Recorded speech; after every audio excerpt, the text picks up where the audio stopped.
कार्यक्रम के पुण्यार्जक है प्रबंधकारी कार्यकारिणी एवं ट्रस्ट समिति, रजत मंदिर निर्माण कमेटी, निकटवर्ती जैन समाज, श्री दिगंबर जैन अतिशय क्षेत्र बंधा, जिला टीकमगढ़, मध्य प्रदेश।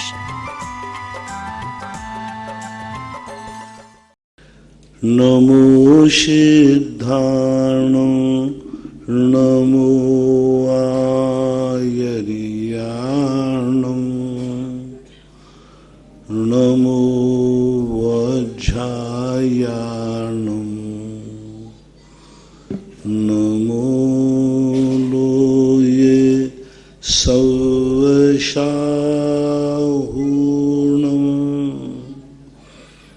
पंच परमेष्टि भगवान की जय।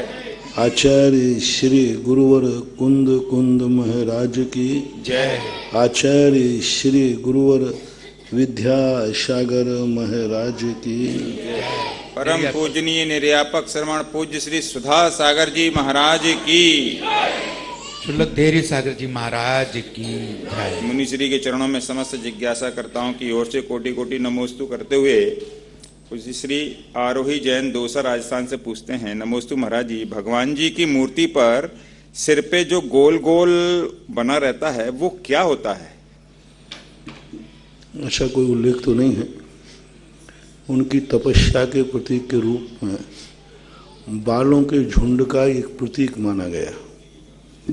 आदिनाथ भगवान चूंकि बरसों बरसों तक तपस्या की है तो उनके बालों के वृद्धि का उल्लेख मिलता है। ऐसा मिलता है कि उनके बाल इतने बड़े हो गए खड़गासन मुद्रा में कि वो बाल इकट्ठे होकर के जूड़ा का रूप ले लिया। अब वो धीरे धीरे आदिनाथ भगवान में बनता था तो सबके बनाने लगे। तो ये शिल्प का है, बाकी और कोई आगम में कोई उल्लेख नहीं। शशि जैन हिसार हरियाणा से, नमोस्तु गुरुदेव, महाराज श्री अनंतानुबंधी को द्विमुखी किस अपेक्षा से कहा गया, समझाने की कृपा करें। कोई भी चीज होती है, कुछ चीजें ऐसी होती हैं कि वह अपने आप में अनेक प्रभाव देखे जाते हैं, एक कारण से अनेक कार्य देखे जाते हैं। तो अनंतानुबंधी स्वभाव रूप से चारित्र का तो घात करती ही है, अशयम दशा ले जाती है, साथ में मिथ्यात का साथ देती है, ज्ञान को अज्ञान करती है। मिथ्यात तो ज्ञान को अज्ञान करते ही है, लेकिन अनंतानुबंधी भी ज्ञान को अज्ञान करती है। दूसरे गुण स्थान में मिथ्यात का उदय न होते हुए भी ज्ञान अज्ञान संज्ञा को प्राप्त होता है अनंतानुबंधी के कारण से। इसलिए यूँ मानना चाहिए कि अनंतानुबंधी मिथ्यात को सपोर्ट करती है, मिथ्यात का बंध कराती है, उसको पुष्टि देती है, सहयोग यही कहलाता है। इधर चारत मोहिनी की तो प्रकृति है ही ऐसा। इंदौर से ब्रह्मचारी गणों की शंका है, महाराज श्री के चरणों में कोटि सा नमोस्तु। महाराज श्री, हेतु और हेतु मत शब्द जो आते हैं शास्त्रों में, इसका क्या अर्थ होता है? किस कृपया हेतु हेतु मत, हेतु हेतु मत यानी हेतु और हेतु वाला। जैसे मान लो कोई भी चीज है, ये निमित्त है, तो वह निमित्त का स्वामी कौन है, हेतु कौन है? तो हेतु मत वाला जो वस्तु में, जैसे भगवान जो सम्यक दर्शन के हेतु हैं, तो हेतु मत भाव क्या है, वो उसकी योग्यता रखते हैं, शक्ति रखते हैं। निमित्त बनने की शक्ति जिस वस्तु में पाई जाती है उस वस्तु को हेतु वाला, हेतु मत कहते हैं। हेतु अलग चीज है और हेतु होना अलग चीज है। कुछ वस्तुएं सामान्य रूप से होती हैं, लेकिन वो हेतु मत, वो उसकी अधिकार नहीं। यदि निमित्त शक्ति, पूज्यवर अमृतचंद सूर्य महाराज ने समय सार की टीका में लिखा कि आत्मा के अंदर दो शक्तियां होती हैं, एक निमित्त शक्ति और एक उपादान शक्ति। एक उपादान शक्ति है कि स्वयं में कार्य परिणत होना, दूसरी प्रत्येक वस्तु में निमित्त शक्ति है, दूसरे के लिए निमित्त बनना। जैसे गति में हेतु है धर्म द्रव्य, तो गति जो है वह हेतु है और गति देने वाला हेतु मत भाव है। अधर्म द्रव्य है वो रोकता है, रोकने में सहयोग देता है। तो जो ठहरता है, ठहरना जो उसकी है वह गति, उसका कहना चाहिए हेतु है। और वह शक्ति किसमें है दूसरे को ठहराने की? वो अधर्म द्रव्य में है। ऐसे सभी द्रव्य, जितने द्रव्य होते हैं, हर द्रव्य किसी न किसी रूप में हेतु हेतु मत भाव होता है, क्योंकि प्रत्येक द्रव्य एक दूसरे का कहीं न कहीं से निमित्त बनता है, क्योंकि बिना निमित्त बने कोई कार्य होता नहीं। तो हेतु द्वया विस्कृत कार्य लिंगा, कोई भी कार्य होगा तो हेतु से होगा, और वो हेतु का भी मालिक होता है, कोई उसका स्वामी होता है। ऐसे ही नहीं है कोई निमित्त बन जाए। लाइट प्रकाश ही हमें देखने में हेतु है और अन्य चीज नहीं। तो हेतु और हेतु वाला, यूं कहना चाहिए। उमा जैन, अशोक विहार, दिल्ली। मेरे आराध्य गुरुवर नमोस्तु। जिज्ञासा है, प्रातः सामायिक करते समय दीपक जलाना चाहिए या नहीं? ये आपकी मर्जी के ऊपर है। आप गृहस्थ हैं, आप जलाते हैं तो कोई बात नहीं। अंधेरे में डर लगता है, जला ले। हाँ, कई लोगों को अंधेरे में डर लगता है तो जला लेगा वो। गृहस्थ है, गृहस्थ इन सब चीजों में उसकी इच्छा के ऊपर आधार है। सुधीर जैन, परासिया, छिंदवाड़ा से। नमोस्तु गुरुदेव। महाराज श्री, जब मुनिराज गुणस्थान श्रेणी चढ़ते हैं तो छायक सम्यक दृष्टि किस गुणस्थान से छपक श्रेणी चढ़ता है? क्योंकि यह कहा जाता है कि दोनों छपक एवं उपसम ही उपसम श्रेणी चढ़ते हैं। छायक सम्यक दृष्टि दोनों श्रेणियां चढ़ सकता है, उपशम श्रेणी भी चढ़ सकता है, छपक श्रेणी भी चढ़ सकता है। तो अष्टम गुणस्थान से श्रेणी का शुरू होती है। सप्तम गुणस्थान को भी उपचार से श्रेणी मान लिया जाता है, क्योंकि साथी से सप्तम गुणस्थान को आधा प्रवृत्त करण कहते हैं। 3 करण होते हैं श्रेणी में, आधा प्रवृत्त करण यानी साथी से सप्तम गुणस्थान, अपूर्वकरण अष्टम गुणस्थान, अनुवृत्तिकरण 9वां गुणस्थान। इस प्रकार से मूल रूप से तो अष्टम से मानेंगे, लेकिन सप्तम गुणस्थान जब साथी से सप्तम गुणस्थान होता है, वहाँ से छपक श्रेणी का शुरुआत हो जाती है। लेकिन छपक श्रेणी का जो कार्य होता है, स्थिति कांडक, अनुभाग कांडक आदि, वो अष्टम गुणस्थान से शुरू होता है। सप्तम गुणस्थान में ना तो कोई स्थिति कांडक घात होते हैं, ना अनुभाग कांडक घात होते हैं, ना बंदाव शर्पण होते हैं। सप्तम गुणस्थान में मात्र एक आयु कर्म की ही विच्छुत्ति होती है, मात्र एक आयु कर्म की, वो भी देवायु की जो विच्छुत्ति है वो सप्तम गुणस्थान में होती है। और सप्तम गुणस्थान में किसी भी कर्म का बंदाव श्रवण, बंद विच्छुत्ति, करण आदि कोई भी क्रिया श्रेणी के सम्मुख होने वाले के नहीं होती। सारी जो करण हैं जितने भी हैं वे सब अष्टम गुणस्थान से होते हैं, बंदाव श्रवण, बंद विच्छुत्ति आदि, इसलिए अष्टम गुणस्थान से मुख्य रूप से मानी जाती है। अजित जैन, एडवोकेट, मांगरोल। नमोस्तु महाराज जी। अभीक्षण संवेग भावना, अभीक्षण संवेग भावना किसे कहते हैं? हमेशा पाप कार्यों से डरते रहना, संसार भीरु, बंद से डरना, अशुभ कर्मों से डरना, संसार भ्रमण से भयभीत रहना, 12 भावना में सदा चिंतन रत रहना। 12 भावना हमेशा व्यक्ति को अभीक्षण संवेग लाती है। संवेग का अर्थ होता है बचना, हमेशा अशुभ गलत कार्यों से बचने का प्रयास करना, मिथ्या से बचना, कसायों से बचना। जो क्रिया करेगा, जिस समय वह सोचेगा तो सोचेगा दुष्ट विचार ना आवे, अभीक्षण संयोग, देखेगा तो बुरा ना देखे, अभीक्षण संवेग, आँखों का बुरा न सुनूं, कानों का अभीक्षण संयोग, बुरा न बोलूं, वचनों का संवेग, खाने में कोई गलत खाने में नहीं आ जाए, अवक्ष खाने में नहीं आ जाए। 24 घंटे कोई भी क्रिया रहेगा वो सावध से संवेगित होगा, यानी मेरे से अशुभ ना हो जाए, ऐसा परिणाम निरंतर बना रहता है, उसको अभीक्षण संवेग कहते हैं। राजीव जैन, शिवरार्थी, अमरपाटन। महाराज श्री के चरणों में कोटि कोटि नमन। माता पिता जिसके लिए मना करते हैं उसे करने में ज्यादा मजा आता है महाराज जी, ऐसा क्यों? ये प्रमाद है, भूल है, अज्ञानता है। जो सयाने लोग, ज्ञानी लोग जिस चीज को मना करते हैं उसकी तरफ जाना विनाशकालीन विपरीत बुद्धि है।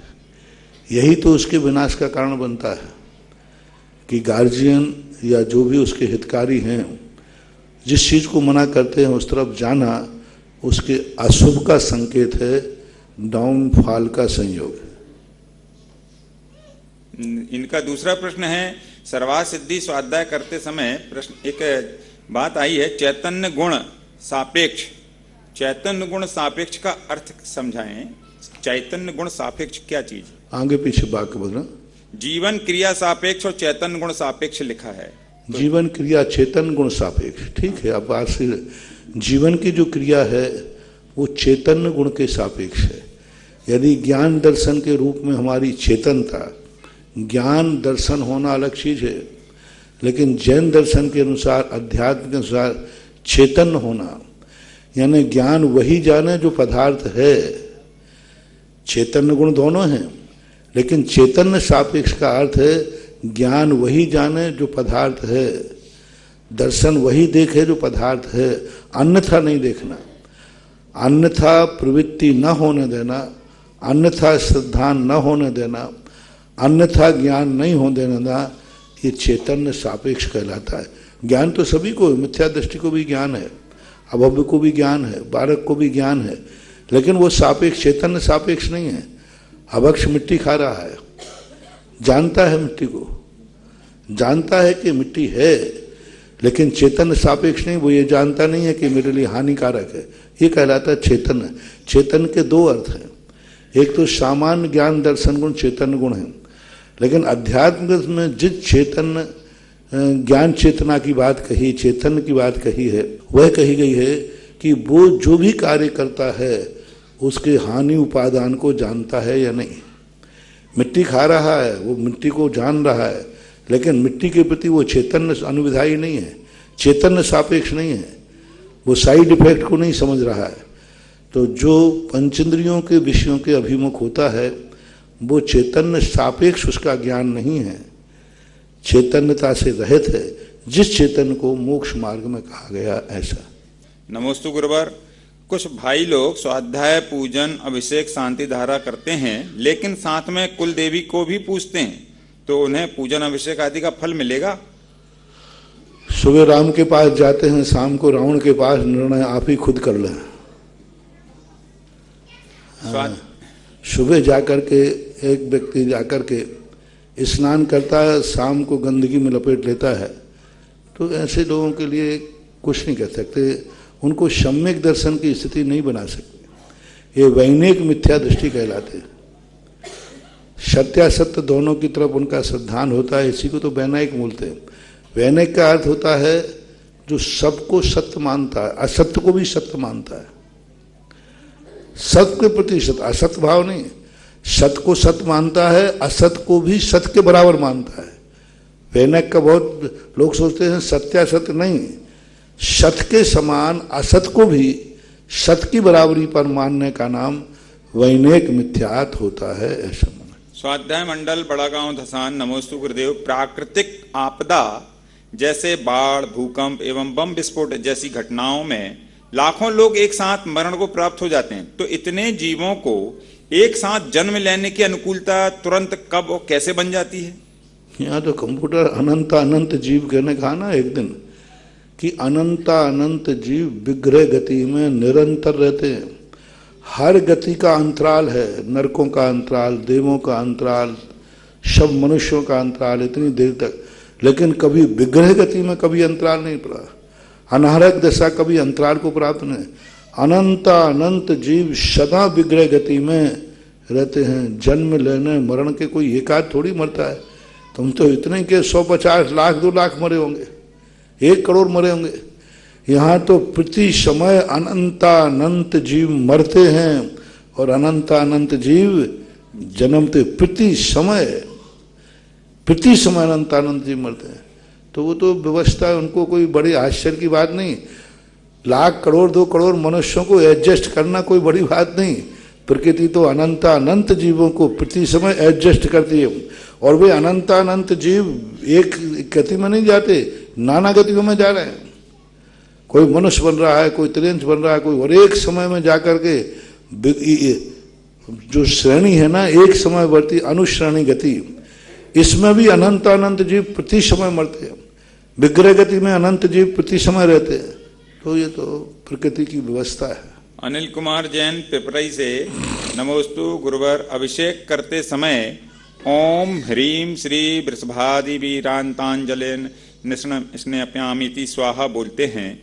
तो कुछ लोग कहते हैं कि स्वाहा बोलने से, वो तो प्रश्न कल आ गया था। इंजीनियर भरतेश जैन अंकुर कॉलोनी सागर से, नमोस्तु गुरुवर। जिज्ञासा है, चिंतन और ध्यान में क्या अंतर है? चिंतन और ध्यान में क्या अंतर है? चिंतन अलग चीज है। चिंतन में व्यक्ति पर प्रत्यय को सामने रखता है। चिंतन में व्यक्ति परान्मुखी होता है। अपने आप को भी चिंतन बनेगा तो ज्ञेय ज्ञायक संबंध बनाएगा।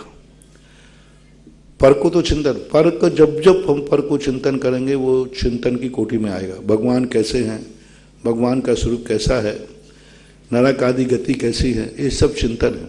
अब अपने आप का चिंतन करना, मेरी आत्मा का स्वरूप कैसा है, ये ज्ञेय ज्ञायक संबंध है। मेरा ज्ञान मेरे को ज्ञेय बना रहा है। मेरा ज्ञान गुण कैसा है, मेरा दर्शन गुण कैसा है। अब ये हुआ चिंतन। और ध्यान कहलाता है तद्रूप हो जाना, तद्रूप हो जाना। भगवान का चिंतन नहीं, भगवान स्वयं बन जाना। अपने आत्मा का चिंतन नहीं करना, आत्मा को स्वयं अनुभव में लाना। एकाग्र चिंता, ज्ञान जहां ध्यान ध्याता ध्येय को न विकल्प वच भेदन तहां, वहां वो व्यक्ति अपने ज्ञान से ज्ञेय को, आत्मा को नहीं बना रहा है, वह आत्मय हो गया। आत्मा और ज्ञान एक हो गया, आत्मा और ज्ञान एक हो रहा। पूरे सुखचंद्र आचार्य महाराज ने पूरे ज्ञानारणों में जहां जहां ध्यान को कहा, चिंतन तो उन्होंने दिया है शुरुआत में, ऐसा चिंतन करो। बाद में जाकर के उन्होंने कहा अरहंत का ध्यान नहीं करना, तुम खुद हरंत बनो। उन्होंने पिंडस्थ रूपस्थ रूपातीत ध्यान में स्वयं को मुनि बना दिया, स्वयं को कमल पे बैठा ला, स्वयं के ही कर्मों का क्षय कराया। ध्यान करो कि मेरे हृदय कमल में अष्ट कर्मों का ध्यान करके और मेरे 4 घातिया कर्म नष्ट हो गए। भगवान के नहीं, भगवान के गुणों का चिंतन करना ध्यान नहीं, ज्ञान है, चिंतन है। और तद्रूप हो जाना, वे गुण मेरे में प्रकट हों और अपने आप में गुणों को ध्यान करना, उसका नाम ध्यान। चिंतन में उपयोग गतिशील होता है और ध्यान में व्यक्ति जो ज्ञान है वो स्थित होता है। एकाग्र चिंता निरोधो ध्यानम। और चिंतन में बढ़ता है, वर्धमान होता है, बढ़ता हुआ ये चिंतन, ये चिंतन, ये चिंतन। और ध्यान में व्यक्ति चिंतन से मुक्त होता है। एकदम जितना रुकता जाएगा। पृथकत्व वितर्क विचार से बड़ा ध्यान एकत्व वितर्क विचार, एक टिक जाना वहीं पर। तो ध्यान में और ज्ञान में अंतर होता है। चिंतन को भी ध्यान संज्ञा प्राप्त है भक्ति में, भावनाओं में, अनुप्रेक्षाओं में, उनको भी अपन ध्यान कहते हैं। इसलिए सामायिक में ध्यान में बहुत अंतर है। सामायिक अभव भी कर सकता है क्योंकि सामायिक चिंतन रूप होती है। सामायिक को ध्यान नहीं कहा। ध्यान अलग मूल गुण है, तप है ध्यान। सामायिक आवश्यक है, सामायिक मूल गुणों में आया, ध्यान तप के अंदर आया और अभ्यंतर तप में ध्यान को लिया। तो ध्यान एक बहुत बड़ी दशा है। उपचार से आर्त ध्यान भी होता है, लेकिन आर्त ध्यान भी क्या है? चिंतन नहीं है, उसी में रुक जाना, उसी रूप में सब विस्मृत हो जाना। रौद्र ध्यान पाप में आनंदित हो जाना। तो ये सब चीजें ध्यान की एकाग्रता में। ध्यान का अर्थ बस है कि मानो तद्रूप हो जाना, उस रूप अपने आप को बना लेना। अब धर्म ध्यान प्रवृत्ति परक भी धर्म ध्यान होता है।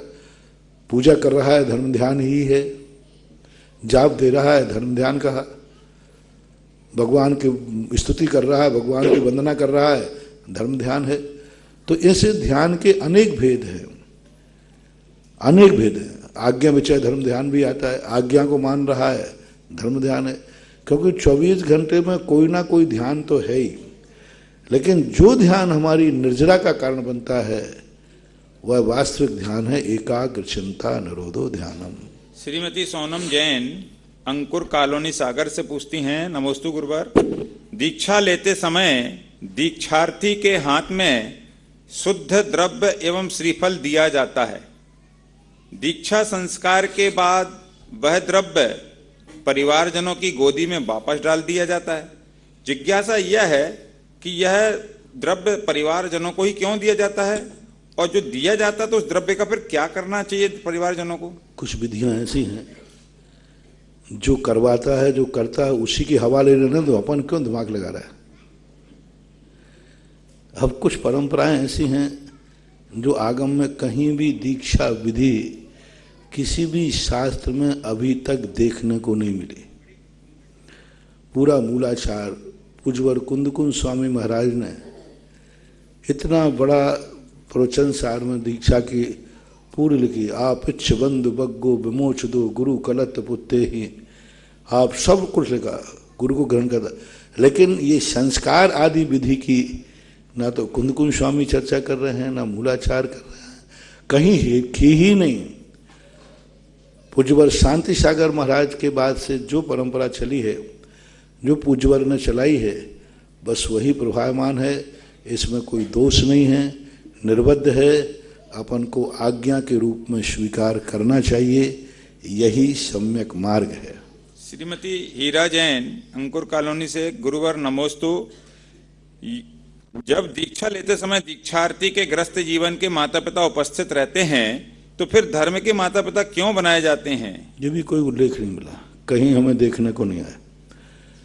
हमारे संघ में तो अब पता नहीं वर्तमान में कोई बात बन गई हो तो पता नहीं, कभी बनाए नहीं जाते, कोई माता पिता नहीं बनाते, बनाने की जरूरत ही नहीं। अब क्यों चला, कैसे चला, मुझे लगता है कि शायद उस अकाल वगैरह की स्थिति में ऐसी स्थिति बनाई हो कि मान लो घर के माता पिता तो मोह की जागृति होगा, किसी प्रकार का पंचम काल है, संकट आ सकता है, कोई भी परिणति आती है तो इनको कोई संभाले, लेकिन युक्त नहीं है। मुनि महाराज के माता पिता, और वो भी असंयमी ग्रस्त मुनिवत धारण कर रहे हैं, तो उनके माता पिता ने क्या करके, हाँ भगत कहते तो भली है, भक्त भक्तन बनाना, हाँ तो, लेकिन माता पिता बनाना मुनि के, तो मुनि के माता पिता तो या तो आचार्य पिता होते हैं और जिनवाणी मैया होती है।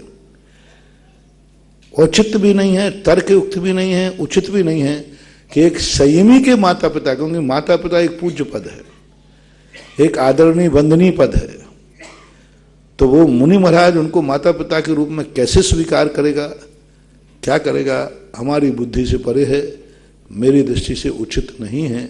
लेकिन फिर भी मैं निषेध इसलिए नहीं करता हूँ कि कुछ बातें ऐसी चल रही हैं, उन पर ज़्यादा डिस्कशन करना व्यर्थ ही है। ऋषभ कुमार जैन अंकुर कॉलोनी से, नमोस्तु गुरुदेव। अनंतानुबंधी अप्रत्याख्यान प्रत्याख्यान कसाय के अभाव में महाव्रती बनते हैं, और अनंतानुबंधी अप्रत्याख्यान के अभाव में देशव्रती बनते हैं। जिज्ञासा यह है कि इन कसायों के बंध के अभाव में महाव्रती और देशव्रती बनते हैं, या उदय या सत्ता के अभाव में बनते हैं? ये सारी प्रकृतियां शोदयबंदी हैं। अनंतानुबंधी शोदयबंदी है, अप्रत्याख्यान शोदयबंदी है, प्रत्याख्यान शोदयबंदी है, संजुलन भी शोदयबंदी है। ये प्रकृतियां अपने उदय में ही बंध को प्राप्त होती है।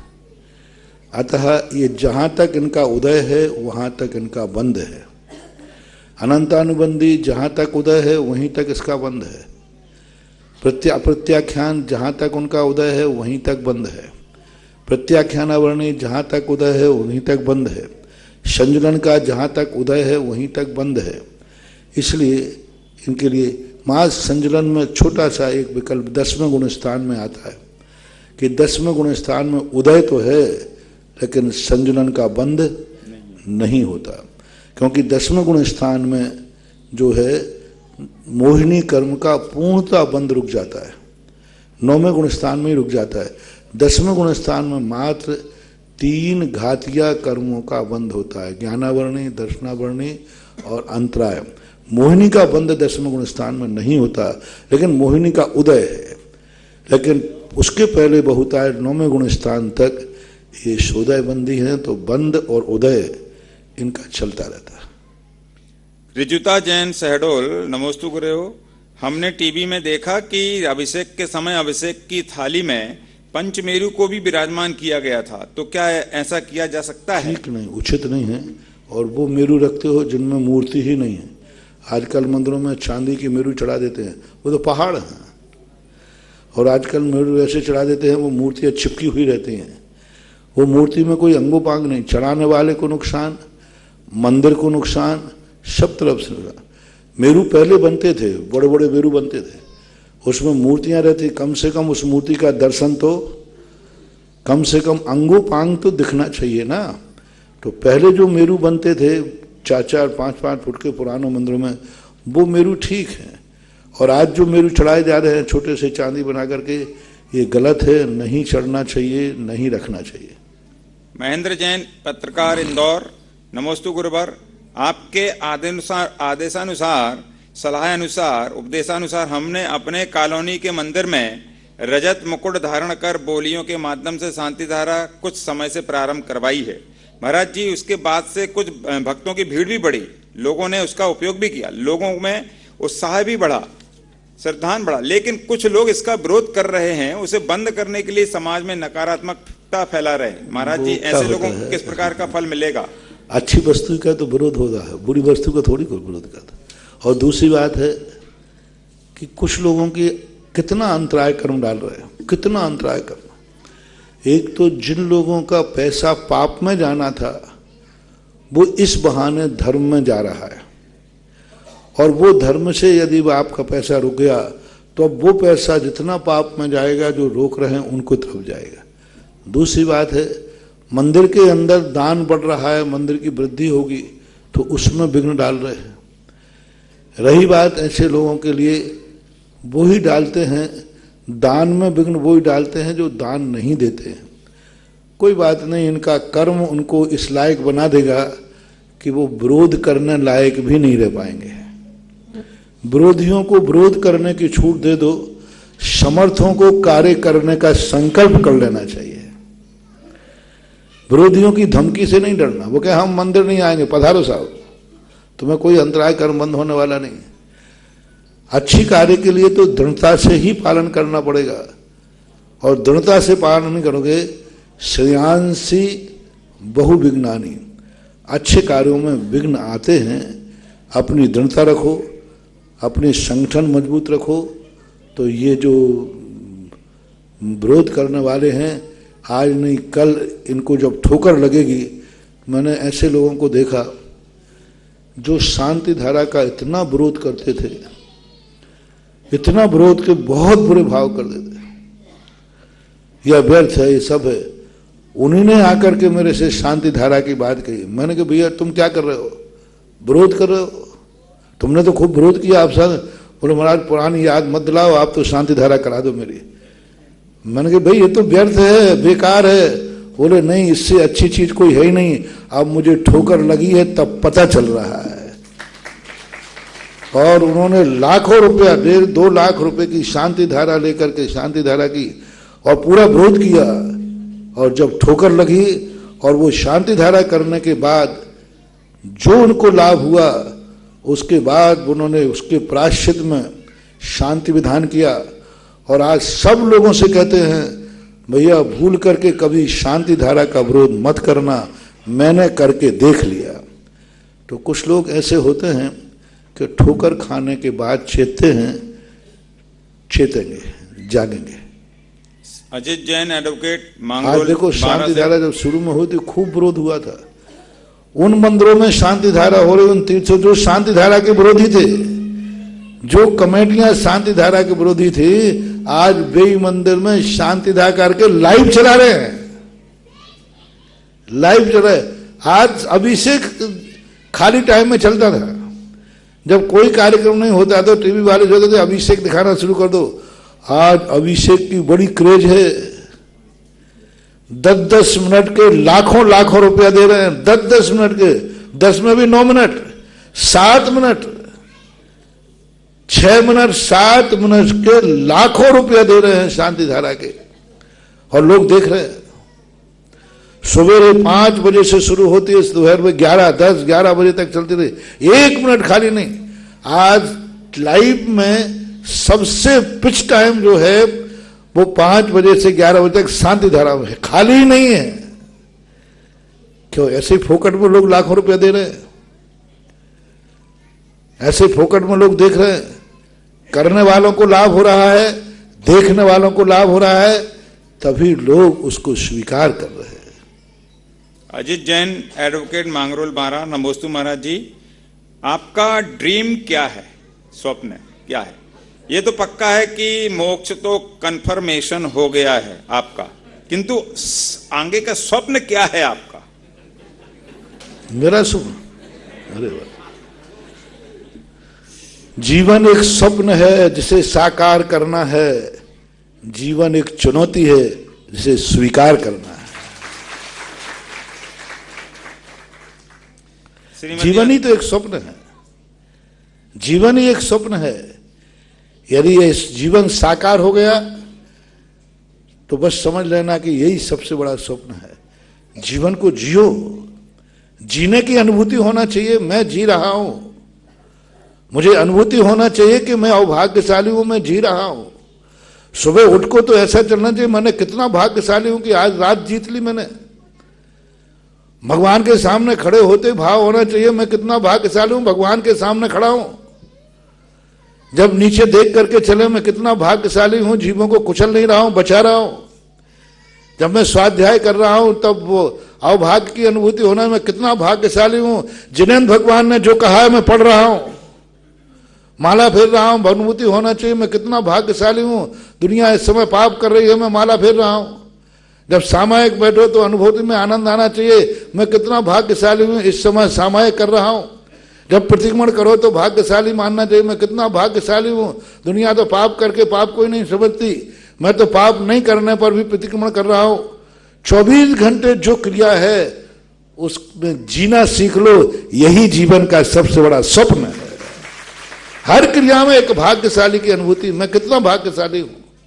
एक बार 400 लोग वयोवृद्ध आए, सीनियर सिटी वाले। उन्होंने कहा महाराज जी हमने जीवन में कुछ अच्छा किया है, हमारी जीवन का उपांत समय है, मैं कैसे संतुष्ट हूं, मैंने अच्छा किया। मैंने कहा तुमने जो जिंदगी जी है अनुभूति कैसे है? दुर्भाग्य मान के जी कि अभाग्य मान के?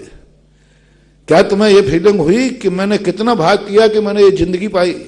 मैं कितना भाग्यशाली हूं कि मेरा भारत में जन्म हुआ, मैं कितना भाग्यशाली हूं कि मेरा जन्म उच्च कुल में हुआ, मैं कितना भाग्यशाली हूं कि मैंने मुनिराज के सामने बैठा हूं, मैं कितना भाग्यशाली हूं कि जिज्ञासा समाधान कर रहा हूं, मैं कितना भाग्यशाली हूं कि तुम जिज्ञासा सुन रहे हो। ये जो अपने अंदर भाग्यपना है, आप अपने जीवन से कितने संतुष्ट हैं? कितने पुण्य किए मैंने कि मैं आज यहां बैठा हूं। तो ये जो आनंद की अनुभूति है जीने की, यही सबसे बड़ा स्वप्न होना चाहिए। और मेरा तो स्वप्न यही है, मैं हर क्षण जीता हूं अपने आप को भाग्यशाली मान करके। मैंने कभी अपने आप को दुर्भाग्यशाली नहीं माना, मैं कहता हूं मैं भाग्यशाली हूं।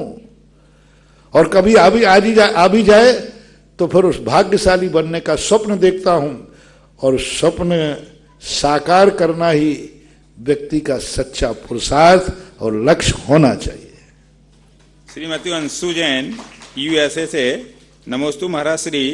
महाराज श्री, तीर्थंकर प्रकृति का बंध दर्शन विशुद्धि भावना से होता है या सभी 16 भावनाओं से? दर्शन विशुद्धि अनिवार्य है, और 15 में से कोई अन्यतम एक। 16 भी हो सकते हैं, कोई एक। दर्शन विशुद्धि अनिवार्य है। दूसरा प्रश्न है, क्या तीर्थंकर बनकर मोक्ष जाने पर सुपर फैसिलिटीज मिलती हैं क्या? नहीं, कोई सुपर फैसिलिटी। जैसे मरघट है ना, जन्म के अंगना अलग अलग हैं, मरण का मरघट एक। जैसे मरने के बाद सबको माटी होना है, इसी प्रकार शरीर छोड़ने के बाद सभी सिद्ध परमेष्टि एक समान होते हैं। एक माही एक राजे, एक माही अनेक नो, एक अनेक की नहीं संख्या, नमो सिद्ध निरंजन। अतिशय नैवेद्य जैन, नमोस्तु महाराज श्री। क्या आपको नहीं लगता कि वर्तमान में पापी लोग सुखी हैं और धर्मात्मा लोग दुखी? क्या आपको भी ऐसा लगता है? नहीं, मुझे तो नहीं लगता। वो नकली धर्मात्मा है जो दुखी है। दुखी होने का सवाल ही नहीं उठता। धर्मात्मा दुखी हो ही नहीं सकता। शेरनी मांस लौच के खा रही है, वो कहां दुख है? उनको तो अनंत सुख की परिणति भी है। शेरनी लौच के मांस खा रही है, इससे बड़ा दुख क्या होगा? सिगड़ी जल रही है, इससे बड़ा दुख क्या होगा? और शास्त्रों में वर्णन लिखा है कि उनके यहां तो आनंद का सागर लहरा रहा है। अपन कह रहे हैं कि वो दुखी है। सच्चा धर्मात्मा देखो कितना दुखी, शालिनी मांस लोग खा रही, और उनकी अंतरंग दशा का वर्णन किया, उनका अंदर आनंद का सागर लहरा रहा है। धर्मात्मा को बाहर से देखोगे तो गम ही गम नजर आएंगे, जरा अंदर तो झांको सरगम लहर आएंगे। ये होती है। बाहर से साधु की हर चर्या दुखमय होती है, लेकिन सच्चा धर्मात्मा है तो अंदर तो आनंद ही आनंद है। शरीर जल रही है, अपन देख रहे हैं शरीर जल रहा है, लेकिन उनके आनंद में किंचित मात्र भी फर्क नहीं, बल्कि आनंद बढ़ रहा है। आनंद बढ़ रहा है। धर्मात्मा के ऊपर जितना बाह्य संकट आएगा उसका आनंद बढ़ेगा। यही धर्मात्मा का लक्षण है। जितने परिसर उपसर्ग बढ़ते हैं उतना धर्मात्मा का आनंद बढ़ता है। उसका प्रतीक है, प्रमाण पत्र है कि उपसर्ग और परिसरों में निर्जरा असंख्यात गुणी हो जाती है। निर्जरा उपसर्ग परिसर से नहीं होती है। उपसर्ग परिसर आने पर विशुद्धि बढ़ती है, उससे निर्जरा होती है। कोई उपसर्ग आ जाए इसलिए निर्जरा हो जाए तो जितनों को शेर खा जाए उनकी सबकी निर्जरा हो जाए, जितने लोग अग्नि में जल जाए उनकी सबकी निर्जरा हो जाए? नहीं, उपसर्ग परिचय से निर्जरा नहीं होती है, उपसर्ग परिचय की जय से। परिचय निर्जरा का कारण नहीं है, परिचय जय। और परिचय जय क्या है? उपसर्ग परिचय में विशुद्धि बढ़ना। विशुद्धि क्या है? आनंद बढ़ना। जितना जितना दुख आता जाएगा उतना उतना आनंद बढ़ता जाएगा। यही धर्मात्मा की निशानी है, ऐसा मानना चाहिए। इसलिए मेरा तो मानना नहीं है कि धर्मात्मा दुखी है, अधर्मी सुखी है। और अधर्मी कभी सुखी हो ही नहीं सकता, हो ही नहीं सकता। हर पापी को मैंने पाप करते भागते देखा है। चोर सुखी होता तो चोरी करके भागता क्यों? उसका भागना बता रहा है कि वो कहीं ना कहीं से करने के बाद, बस फर्क कितना है, पापी पाप करने के बाद पछताता है और धर्मात्मा पाप करने के पहले पछताता है। अंतर इतना ही है। नविता जैन कोटा। नमोस्तु महाराज श्री द्रव्य रूप पाप क्रिया से, द्रव्य रूप पाप क्रिया पुण्य के उदय में मानेंगे या मोह या कसाय के उदय में मानेंगे? द्रव्य रूप पाप क्रिया की सफलता पुण्य के उदय में होती है, क्योंकि कोई भी पाप क्रियान्वित होता है, सफल होता है पाप में, तो पुण्य का उदय माना जाता है। भावात्मक जो पाप होता है वह पाप कर्म के उदय में भी हो सकता है। अलका जैन दिल्ली से। नमोस्तु महाराज जी, आसन्न भव्य जीव कौन होते हैं, कृपया समझाएं। आसन्न भव्य जीव का अर्थ होता है जो सम्यक दर्शन आदि प्राप्त करके तुरंत चारित्र लेने का भाव करते हैं। पूज्यवर नेमीचंद महाराज ने गौमर सार के अंदर लिखा, जो भव्य जीव सम्यक दर्शन प्राप्त, सम्यक दर्शन को भी भव्य कहा है, आसन्न भव्य उसको भी कहा, लेकिन आसन्न परम आसन्न भव्य की बात हमने कही। जो सम्यक दर्शन लेने के बाद चारित्र के लिए तड़पता है, चारित्र के लिए उन्मुख होने का भाव करता है और परिणाम बनता है, मैं कब चारित्र लूँ, मैं कब मुनि बनूँ, मैं कब निर्विकल्प हूँ, मैं कब शुद्ध उपयोग को प्राप्त करूँ, ये आसन्न भग। और एक अति आसन्न भग वो कहलाता है जो शुद्ध उपयोग के अनुरक्त है या शुद्ध उपयोग में स्थित है, उसको भी आसन्न भव्य कहते हैं। महेंद्र जैन पत्रकार इंदौर। गुरुवर नमोस्तु। नई पीढ़ी के बच्चों को शिक्षा के पहले संस्कार, नई पीढ़ी के बच्चों को शिक्षा से पहले संस्कार एवं व्यापार से पहले व्यवहार का ज्ञान देना अति आवश्यक है, जो धर्म और समाज के उत्थान में सहयोगी बने। महाराज श्री इस संबंध में आपका मार्गदर्शन चाहते हैं। हाँ, तो दे सकते हैं। जो शिक्षा ले लो, जो जिस प्रकार की शिक्षा लेते हैं उसको उस प्रकार का संस्कार दिया जा सकता है। व्यापार करने वाले अपने व्यापार को व्यवहार सिखाएं। ये नहीं है कि भाई महाराज सिखाएं, आप लोगों को सिखाना चाहिए। शिक्षा देने वाले हर बेटा बेटी को संस्कार देना चाहिए। आज की शिक्षा से क्या बुरे संस्कार पड़ते हैं। आज की शिक्षा पद्धति कैसी है, तो उनके उसको परिचित कराना ही चाहिए। व्यापार करने के पहले व्यवहार सिखाना ही चाहिए, क्योंकि व्यवहार के बिना वह व्यापार में सफलता प्राप्त नहीं कर पाएगा। तो ये जो जिस चीज़ का मास्टर होता है वो उस चीज़ का उसको सिखाता है। मेरे आराध्य गुरुवर के चरणों में मेरा और मेरे परिवार का त्रैवार नमोस्तु नमोस्तु नमोस्तु। गुरुवर पंचाष्टिका ग्रंथ में गाथा ही है, उसका मैं भाव समझना चाहती हूँ। सत्ता सब पयत्था सविश्व रूवा अनंत पज्जाया भंगुत्पाद दुवत्ता सब पदिवट्टा हवधि एक का। और मेरा दूसरा क्वेश्चन, हम कर्मों को एक मिनट, सत्ता सब पयत्था, जितने पदार्थ हैं वे सत स्वरूपी हैं। सत उनका लक्षण है और सत लक्षण से युक्त को सत्ता बोले। सत्ता सब पयत्ता, लेकिन सत्ता और सत हो जाने से सत को लोग क्या मानते हैं? कूटस्थ। सत को मानते हैं अपरिवर्तनशील। तो उसका निराकरण करने के लिए पूज्यवर कुंद कुंज स्वामी ने कहा, सत्ता सपयत्ता सविस्वरूपा अनंत पज्जाया। बेपदार्थ सत्स्वरूपी होकर के भी अनंत पर्यायों को धारण करते हैं। और वो पर्याय किस रूप में उत्पन्न होते हैं? सत्ता सपयत्ता सविस्वरूपा अनंत पज्जाया, अपने स्वरूप को स्थापित करते हुए अनंत पर्याय रूप। अनंत पर्याय किस रूप में देखने आती है? भंगोपाद ध्रुवत्ता सपड़ विवेक का हवद एक का।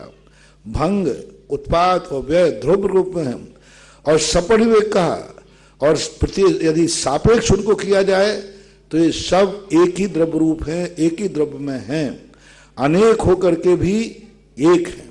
जब इनको द्रव्य दृष्टि से देखते हैं तो एक रूप है, जब इनको अपर्याय दृष्टि से देखते हैं तो अनेक रूप है। जब एक रूप से देखते हैं तो वह हमेशा शाश्वत प्रभायमान है, अनेक रूप से देखते हैं तो क्षणिक रूप हैं, उत्पाद रूप हैं। इसमें वस्तु का स्वरूप बताया है, क्योंकि संसार की सृष्टि को नाना प्रकार के लोग नाना दृष्टिकोणों से देखते हैं। तो इस गाथा का एक पूरे जैन दर्शन की वस्तु व्यवस्था क्या है, पूज्यवर कुंद कुंद भगवान ने एक गाथा में उनको समाहित किया है। महाराज श्री, एक छोटा सा प्रश्न और पूछना चाहती हूँ। कर्मों के मुख्य रूप से 8 भेद हैं और उनकी 148 प्रकृतियां हैं। इन कर्म बंधन से हम ग्रस्त लोग कैसे बच सकते हैं?